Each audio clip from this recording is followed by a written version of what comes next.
तो आज की इस वीडियो में मैं आपको इन्फ्लुएंज़ा के बारे में बताऊँगी। इन्फ्लुएंज़ा क्या है? कैसे फैलता है? ठीक है? इसका ट्रीटमेंट क्या है? इसके कंट्रोल्स क्या हैं? कौन-कौन सी ऐसी फूड हैं? कौन-कौन से ऐसे वे हैं जिनके थ्रू हम इन्फ्लुएंज़ा को अवॉइड कर सकते हैं? तो वीडियो को स्टार्ट करने से पहले मेरे चैनल को सब्सक्राइब करें।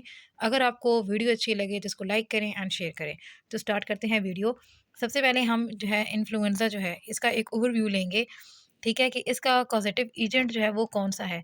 तो यहाँ पे हमारे पास वो चीज़, ठीक है, जो इसको कॉज़ करती है इन्फ्लुएंज़ा को। इन्फ्लुएंज़ा जो है वो एक तरह की डिज़ीज़ है जो कि वायरस अटैक की वज़ह से हो जाती है।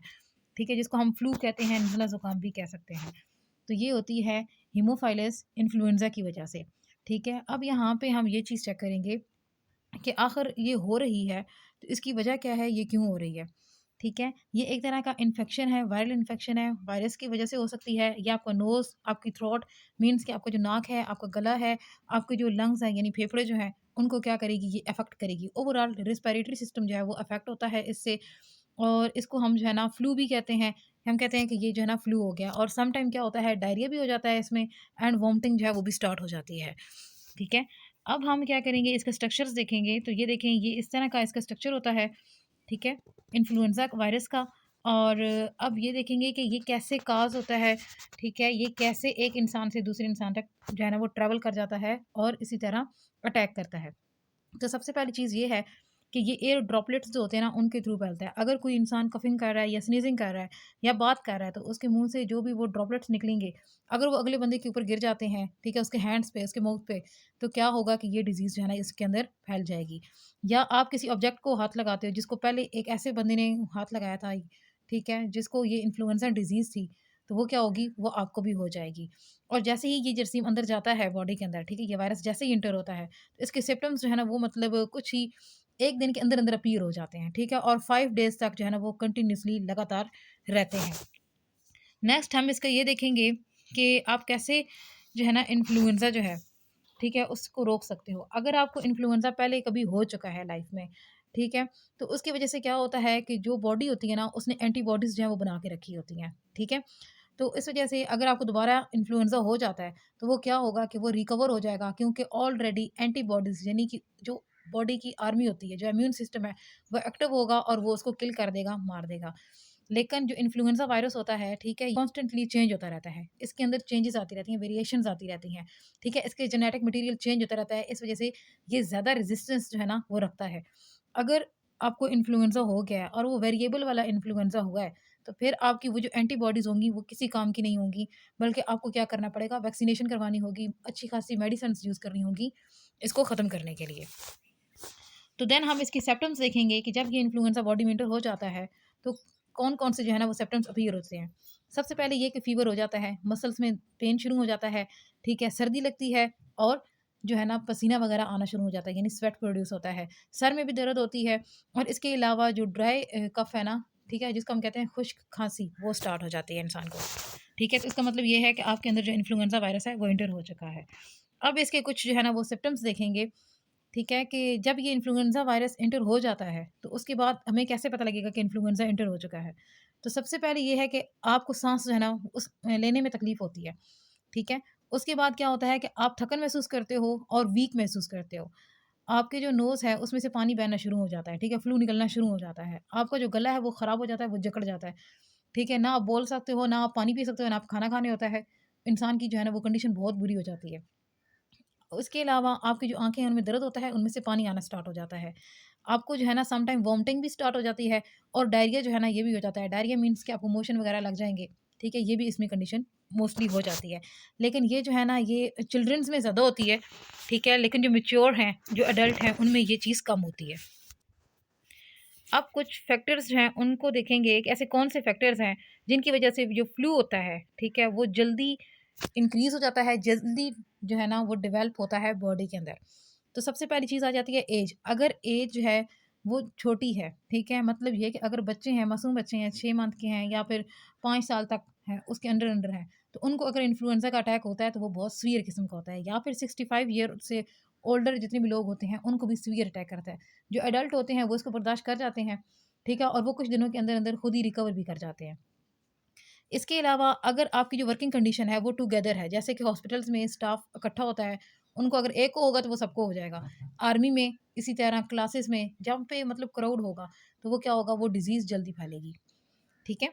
अगर आपका इम्यून सिस्टम वीक है, अगर मतलब किसी भी बीमारी है, कोई कैंसर हो गया है या कोई भी हार्ट की बीमारी है, कोई भी बीमारी है, जिसकी वजह से क्या है कि आपका पहले ही जो इम्यून सिस्टम है वो वीक है, तो उसकी वजह से भी क्या होगा, इन्फ्लुएंजा का अटैक जो है वो बहुत सीवियर किस्म का होगा, बहुत सख्त किस्म का होगा।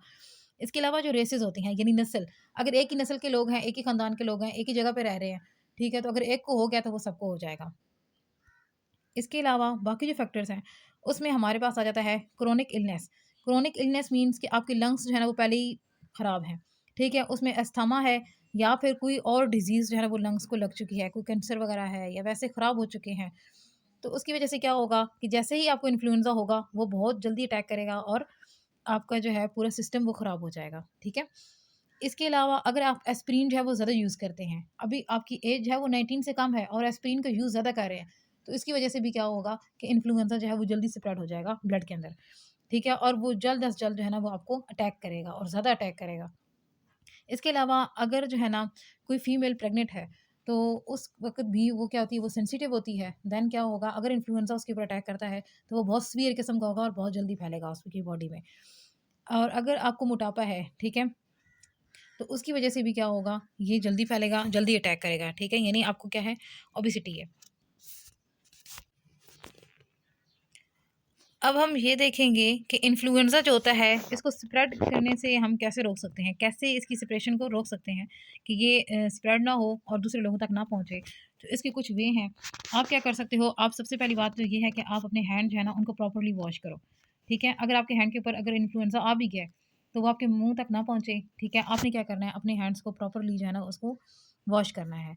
सेकंड चीज़ ये है कि आपने अपने हैंड्स को जो है ना, वो मतलब अपने मुँह पे नहीं लगाना, फेस पे नहीं मारना किसी भी तरीके से, ठीक है? क्योंकि उससे क्या होगा कि वो डायरेक्टली आपके फेस के साथ चिपक जाएगा वायरस एंड आपकी बॉडी के अंदर एंटर हो जाएगा। देन जो है इसके कंट्रोल में दूसरी चीज़ ये है कि वही चीज़ कि आपने फेस जो है ना उसको टच नहीं करना। और थर्ड जो होगी वो ये है कि जब आपको कफ़िंग हो, ठीक है? जब आपको खाँसी आए तो आपने क्या करना है कि आपने जो है ना रुमाल वगैरह वो यूज़ करना है, ठीक है? या फिर आर्म्स में यानी एल्बो में आप उसको करो। लेकिन ऐसे ही नहीं ओपन में करनी। अगर आप ओपन में कफ़िंग करते हो तो वो क्या होगा कि वो जो अगला बंदा होगा उसको भी वो अफ़ेक्ट करेगी, ठीक है? और उसके अंदर भी ये डिज़ीज़ जो है वो फैल जाएगी। इसके अलावा इसके कंट्रोल में ये है कि आप जितनी भी सर्फेसेज़ हैं उनको क्लीन रखें, ठीक है? अगर आपका सेल फ़ोन है या ऐसी कोई भी चीज़ है, तो आपको चाहिए कि आप उनको क्या करो, आप उनको क्लीन करके रखो, ठीक है? उनको एंटीवायरस करके रखो, एंटी बैक्टीरिया करके रखो, कोई भी चीज़ उनके ऊपर ना हो। उनको साफ़ किया गया एंड इसके बाद जितना भी क्राउड है, ठीक है? मतलब जहाँ पे क्राउड हो, वहाँ नहीं जाना, क्राउड को अवॉइड करना है, ऐसी डिज़ीज़ से बचने के लिए। इसके अलावा जो भी इंसान सिक है, जो बीमार है पहले से, तो आपने क्या करना है कि उस इंसान के ज़्यादा करीब नहीं जाना, ठीक है? वरना आपको भी वो चीज़ हो सकती है। देन आप क्या करेंगे वैक्सीन के बारे में कि आप क्या करो, हर साल वैक्सीन लगवा लिया करो। इसकी वज़ह से आपको क्या होगा, इन्फ्लुएंज़ा नहीं होगा। और ये वैक्सीन इस तरह की होती है कि ये ड्रॉपलेट की फ़ॉर्म में होती है, ठीक है? या फ्लू मिस्ट की फ़ॉर्म में होती है। इसको जस्ट डायरेक्ट ना नॉस्ट्रल्स में रखते हैं और जिस तरह इंजेक्शन होता है ना, इस तरह पंप करते हैं, तो वो आपके अंदर चली जाती है और उसके थ्रू क्या होता है कि आप फिर पूरे साल तक आपको जो है ना फ्लू वगैरह ये डिज़ीज़ नहीं होती। इन्फ्लुएंज़ा को अवॉइड करने के लिए जो मेडिसिन्स यूज़ की जाती हैं, वो एंटीवायरल ड्रग्स जो है ना, वो यूज़ की जाती हैं, ठीक है? जहाँ पे हमारे पास आ जाएगा टैमीफ्लू, रिलेंज़ा, रेपवेप। और अगर आप इन्फ्लुएंज़ा जो है इससे बचना चाहते हो तो पहली बात ये है कि आप एंटीवायरल ड्रग्स जो है ना वो लो। और यहाँ पे सबसे जो अच्छी ड्रग है वो हमारे पास आ जाती है टैमीफ्लू, ठीक है? एंड सेकंड चीज़ ये है कि आप ऐसा करो, आप स्टीम लो, क्योंकि जो इन्फ्लुएंज़ा होता है ये हीट सेंसिटिव होता है, ये ज़्यादा हीट जो है उसको बर्दाश्त नहीं कर पाता और उसकी वजह से ये मर जाता है, ठीक है? मतलब एक तो होता है नॉर्मल बॉडी टेम्परेचर, वो तो हो गया, उसमें तो वो क्या करेगा, वो खुद फ़ीवर काज़ कर रहा होगा। लेकिन क्या है कि जब आप स्टीम लेते हो तो वो जितने ड्रॉपलेट्स जो आपके अंदर जा रहे होते हैं, ठीक है, जो स्टीम जा रही होती है, वो ज़्यादा हॉट होती है, ठीक है, उसका टेम्परेचर बहुत हाई होता है। तो जैसे ही आपके अंदर जाएगी, जितना भी इन्फ्लुएंज़ा होगा, वो सारा का सारा ख़त्म हो जाएगा, वो उसको किल कर देगा, मार देगा, ठीक है? तो आपने क्या करना है कि आप ज़्यादा से ज़्यादा जो है ना, वो स्टीम लेंगे। आप उसके अंदर कलौंजी डाल के भी उसको ले सकते हो, ठीक है? आप उसके अंदर जो है ना विक्स, उसको भी बीच में डालो 1-2 चम्मच, ठीक है? और उसके बाद आप वो स्टीम लो, तो उससे क्या होगा, इंशाल्लाह आपका इन्फ्लुएंज़ा ठीक हो जाएगा और आप 2-3 दिन के अंदर-अंदर रिकवर कर जाओगे।